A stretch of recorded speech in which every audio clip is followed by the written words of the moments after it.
In this video, we will learn how to solve equations with absolute values on both sides of the equal sign.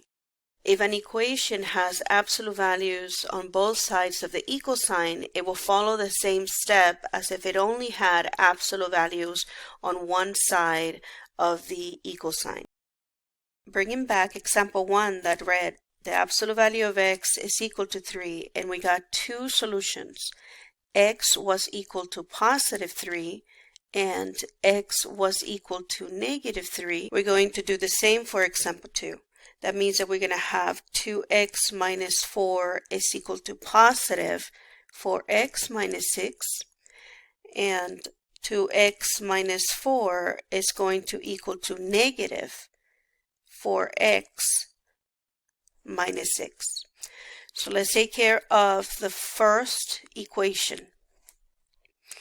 This plus sign is going to keep those terms inside the parentheses the same. So this will be 2x minus 4 is equal to 4x minus 6. So if we've done our two equations, let's move the variables to one side. I always move the variables that are on the right side to the left side. Now, if you decide to move the variables that are on the left side to the right side, you will end up with the same solution. So it is your decision which of the variables you want to move. So I'm going to move the variables from the right side. I'm going to move this positive 4x. Now, remember, the opposite of addition is subtraction. So I'm going to move them as minus 4x on each side. From left to right, 2 minus 4 will become minus 2x. Bring down the minus 4. Don't lose the equal sign. And on the right side, 4x minus 4x, that will go to 0, leaving you only with the minus 6. All right, so since we know that our variables are on the left side now, we check which operations are being applied, and I have subtraction and I have multiplication. So I'm going to move subtraction first by adding. The opposite of subtraction is addition, so I'm going to add 4 from both sides of the equation. That will leave me with negative 2x. Now the minus 4 with a 4 will go to 0. Because they have different signs, we subtract, so 4 minus 4 is 0. On the right side, I have negative 6 and positive 4. Again, they have different signs, so we subtract and keep the sign of the largest. That will give us negative 2.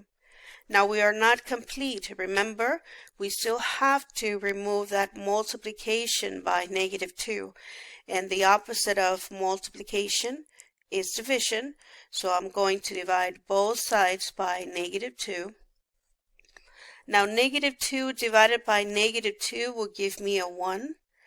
X, don't lose the equal sign. And on the right side again, negative 2 divided by negative 2 is also a 1. Now 1x, remember, let me write it on the side. If you multiply, let's say 1 times 2, you get back 2. So you just get that same number back. So then 1 times x, you just get back x. So then x is going to equal to 1. So that is your first solution. Let's move on to the right side. Now, because the right side has a negative outside of that parentheses, that means that this positive 4x will become negative 4x, and that negative 6 will become positive 6. And on the left side, we remain the same. Okay? Now we're going to move the letters to the left side. Because I always move to the left, you can move to the right. That means that I'm going to take this minus 4, that negative 4, to the left side by adding, doing the opposite. I'm going to add 4x to both sides.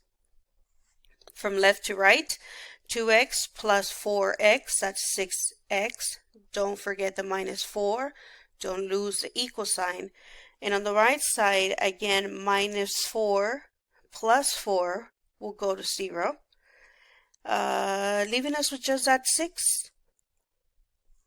Okay, now that I have all my variables on the left side, I'm going to notice that I am subtracting 4 and multiplying 6.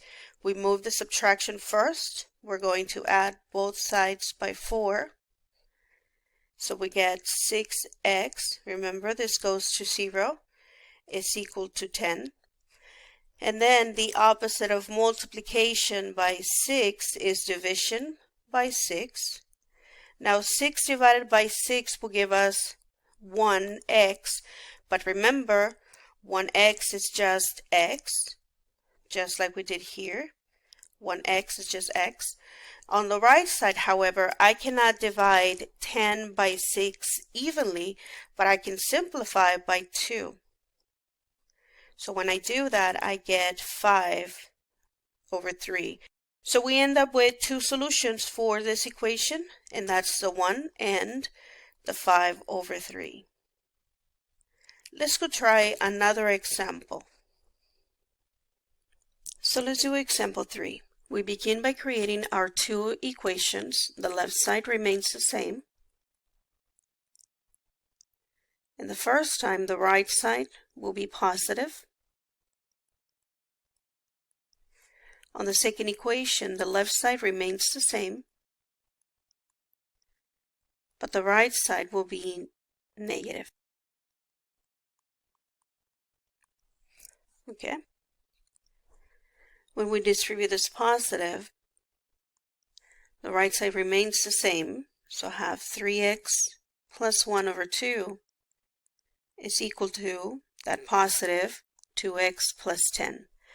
Now, we're going to do the following. You notice at this time we have fractions. After we create the two equations, we need to eliminate fractions. So for me, what that means is that I'm going to multiply both sides of the equation by that denominator of 2.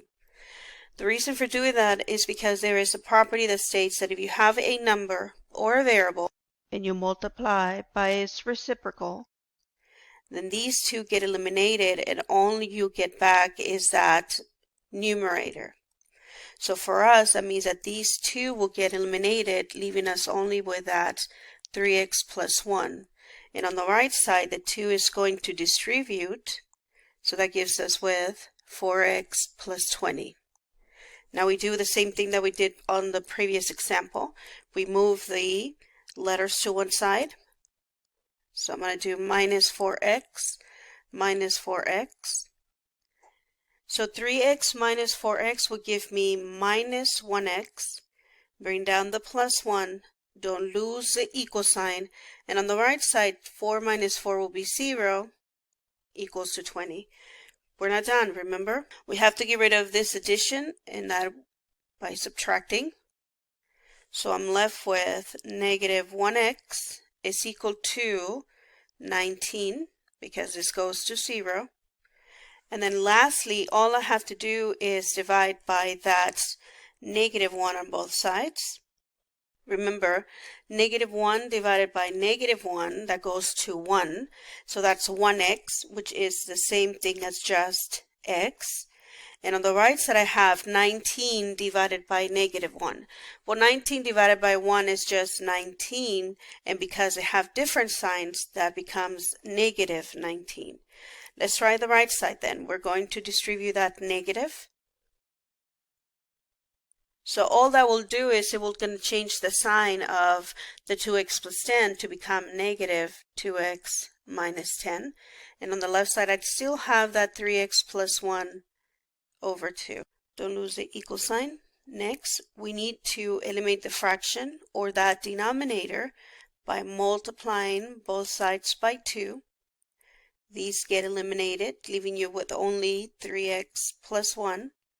And on the right side, when you distribute, you get minus 4x minus 20, because 2 times negative 2 is negative 4, and 2 times negative 10 is negative 20. The next thing is we're going to move our variables to the left side. This time it's a negative 4x, so I'm going to add 4x to both sides. So 3x plus 4x, that is 7x. Don't lose the 1, don't lose the equal sign, and on the right side, 4 minus 4 goes to 0, leaving you only with that minus 20. We now undo addition, and that will be by subtracting 1 from both sides. So that's going to give us 7x. 1 minus 1 goes to 0, equals, on the right side we have minus 20 minus 1. Because they have the same sign, we're going to add and keep the sign. So that gives us minus 21. We are not complete. We still have to divide by the multiplication. This x is being multiplied by 7. So we're going to divide both sides by 7. So on the left side, 7 divided by 7 will be 1x or just x. Let me write it over here. I run out of space. And on the right side, 21 divided by 7 is 3. But since they have different signs, that is going to be negative 3. So the solutions are going to be x is negative 19 or negative 3. Thank you so much for watching, and I'll see you in the next one.